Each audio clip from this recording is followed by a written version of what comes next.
Wa qala ba'dhum, sedangkan sebagian para ulama yang lain memberikan pendapat kepada pentingnya adab. Perhatikan nih, nanti saya berikan kaidah Qur'annya. Di sini enggak disebutkan, nanti saya turunkan. At-tauhidu yujibul iman. Tauhid itu mewajibkan kepada setiap pemiliknya untuk memiliki iman. Dimustahil orang bertauhid kalau tidak punya iman. Makanya orang yang beriman itu senang dengan tauhid.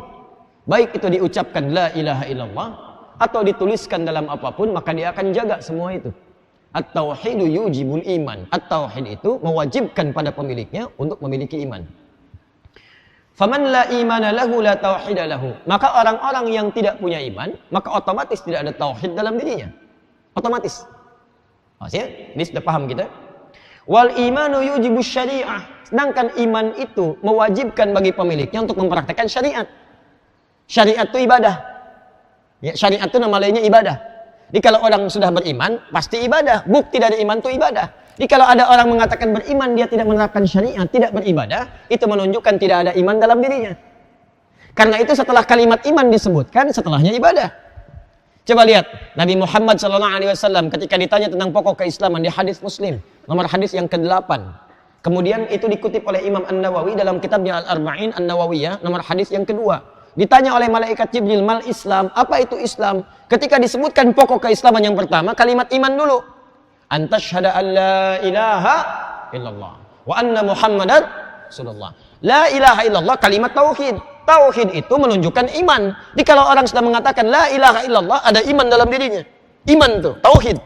Nah, kalau sudah mengatakan asyhadu an la ilaha illallah wa asyhadu anna Muhammadar Rasulullah, maka apa yang dilakukan? Harus dibuktikan kalimat itu lewat syariat. Syariat itu yang disebut dengan ibadah. Makanya setelah kalimat asyhadu an la ilaha illallah wa asyhadu anna Muhammadar Rasulullah wa tuqimas salat itu syariat. Syariat itu jalan mempraktekkan keimanan. Bagaimana jalannya? Ibadah, salat. Wa tu'tiyaz zakat syariat.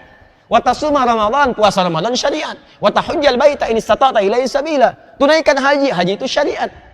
Makanya iman itu akan berbanding lurus dengan syariat. Orang yang beriman pasti menegakkan syariat. Orang yang beriman pasti ibadah. Jika ada orang beriman tidak ibadah, ada yang salah dengan imannya. Makanya kalimat iman dalam Al-Quran sering bersanding dengan syariat, amal soleh, ibadah. Wal'as innal insana lafi khus illal ladzina amanu wa amilus sholihat.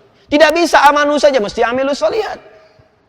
Alladzina yu'minuna bil ghaib wa yuqimuna shalah, iman setelahnya salat. Ya ayyuhalladzina amanu kutiba alaikumus syiyam. Puasa diawali dengan iman. Puasa itu syariat. Ayyuhalladzina amanu iman. Nyambung. Nabi Musa alaihissalam ditegakkan kalimat tauhid, disampaikan langsung oleh Allah. Quran surah 20 ayat 14. Innani anallah la ilaha illa ana. Hei Musa, saya Allah. Tidak ada Tuhan yang ditauhidkan, diesakan kecuali saya. Apa berhenti kalimatnya? Tidak. Teruskan ayatnya. Fa'budni, sembah saya. Ibadah pada saya itu syariat. Bagaimana caranya ya Allah? Wa aqimis sholata li dzikri, tunaikan salat untukku sebagai ingat kepadaku. Jadi iman bersanding dengan syariat. Syariat itu ibadah, salat, puasa, zakat dan sebagainya. Kalau ada orang mengatakan tidak mau salat, seakan-akan menunjukkan lemah iman atau ada masalah dalam imannya. Paling tinggi puncaknya nggak ada iman dalam dirinya. Jadi sebetulnya orang Islam itu tidak perlu alergi dengan namanya syariat. Syariat itu ibadah. Jadi kalau ada orang menolak syariat Islam, padahal dia Muslim, dia nggak paham dengan agamanya. Dipertanyakan imannya. Jangan bicara syariat Islam, yang bicara Muslim. Ini ditanya orang ini sholat nggak? Orang ini zakat nggak? Ya, berarti dia belum paham agama. Setiap Muslim itu dituliskan atau enggak, ada aturan atau tidak, sudah otomatis kalau dia beriman pasti mengerjakan syariat. Syariat itu ya sholat, syariat itu zakat, syariat itu puasa, syariat itu juga akhlak, syariat itu bersifat mulia, itu syariat namanya. Jangan dipisah-pisahkan. Bersikap baik, tidak korupsi, bagian dari syariat. Jujur, bagian dari syariat. Apa Anda temukan dalam Al-Quran perintah korupsi? Tidak ada. Anda temukan dalam Al-Quran perintah berselisih? Tidak ada. Yang ada larangan semua pada yang buruk, pengerjaan yang baik. Sekarang kalau seperti itu, kenapa orang-orang kemudian pada alergi dengan syariat?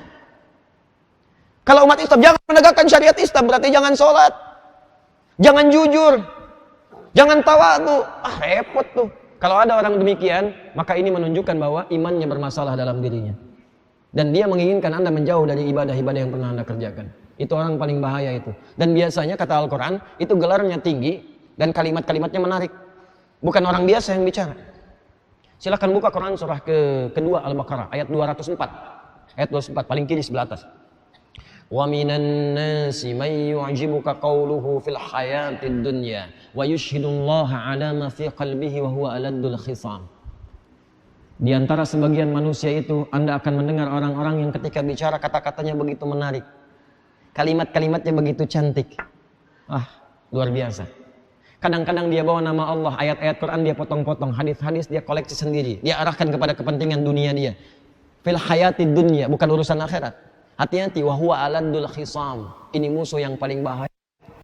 Karena dia bawa ayat-ayat Quran dia potong-potong, dia arahkan kepada kepentingan dia saja. Semua agama sama, menuju pada Tuhan yang sama, cuman caranya beda-beda. Saya tanya pada Anda, yang bicara seperti itu orang biasa atau orang pintar? Silahkan cek. S1, S2, S3, S2, S sampai di. Yang bicara itu orang-orang begitu. Dan sudah ada ayatnya, tapi mereka ketinggalan. Dari dulu sudah ada. Ka'ab bin Ashraf dulu begitu. Ka'ab bin Ashraf dulu begitu sampai turun ayat Al-Baqarah 28. Sudah banyak. Jadi kalau ada yang seperti itu telat orangnya. Telat ya. Dan tidak usah direspon, tinggalin. Kita tuh indah, kita tuh subhanallah, umat yang penuh dengan adab. Anda buka Quran surah keempat An-Nisa ayat 140, paling kiri sebelah bawah. Kalau Anda menemukan yang seperti itu, ternyata adab Quran itu tinggi sekali. Bahkan kata Al-Quran, gak usah dicela. Jangan dicela. Karena mencela yang sudah tercela, buang-buang energi. Ingat kalimat ini ya. Mencela yang sudah tercela, itu hanya buang-buang energi.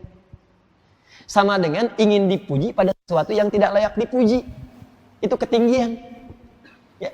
Karena Anda katakan, Alhamdulillahirabbil alamin, segala puji hanya milik Allah. Berarti Anda nggak punya. Jika Anda masih ingin dipuji pada hal yang tidak layak untuk dipuji, Anda terlampau tinggi. Ya, terlampau tinggi padahal Anda rendah. Anda kecil, merasa tinggi, persis seperti orang naik ke menara ke atas Al-Azhar. Menara Al-Azhar ke atas. Dia katakan ke bawah, tuh orang-orang kecil semua. Dia tidak tahu kalau orang di bawah melihat dia kecil. Dia kecil di atas tuh. Ya. Sama, mencela orang yang tercela dengan perbuatan celanya, buang-buang energi karena sudah tercela. Makanya turun ayat. Quran surah keempat ayat 140.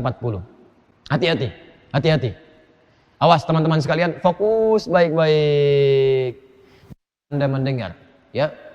An idza sami'tum ayatillahi yukfaru biha aw yustahza'u biha fala taqulu ma'ahum hatta yakhudu fi haditsin ghairi.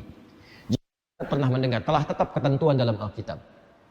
Jika Anda pernah mendengar seseorang, apapun gelarnya, jabatannya, mengolok-olok ketentuan agama Anda atau Anda, isi Al-Quran dibelokin, isi hadis dibelokin, hati-hati. Awas, hati-hati. Maka jangan buang-buang energi untuk mengikuti mereka. Tinggalkan saja. Jangan sertai mereka. Fala taqudu ma'hum. Jangan sertai mereka. Kok Anda itu bisa duduk, bisa menyertai, bisa membaca tulisannya, bisa mendengarkan siarannya, bisa menonton tayangannya. Kata Quran, jangan capek-capek, tinggalin aja. Kalau perlu jangan ditonton supaya ratingnya turun. Jangan didengar ceramahnya, jangan dibaca bukunya. Innakum idzam mithluhum. Kalau antum ikuti, iseng-iseng ikuti, lama-lama seperti mereka nanti ujung-ujungnya enggak sholat. Ujung-ujungnya adhannya pindah. Di masjid nggak ada yang adhan, pindah ke tempat ibadah lain. Itu yang paling bahaya. Innallaha jami'al munafiqina wal kafirina fi jahannam jami'an. Kemudian disebutlah oleh Allah sifatnya. Orang seperti itu munafik, mengatakan dirinya muslim tapi menjelek-jelekan nilai keislamannya. Maka kami akan masukkan mereka ke neraka jahanam duluan sebelum orang kafir. Itu duluan, baru orang kafir disertakan kepada mereka. Itu yang bahaya. Paham ya? Nah, maka saya tutup. Kalau Muhammadun Rasulullah alaihi salatullah wa alihi wal ahibba. La ilaha illallah Muhammadun Rasulullah.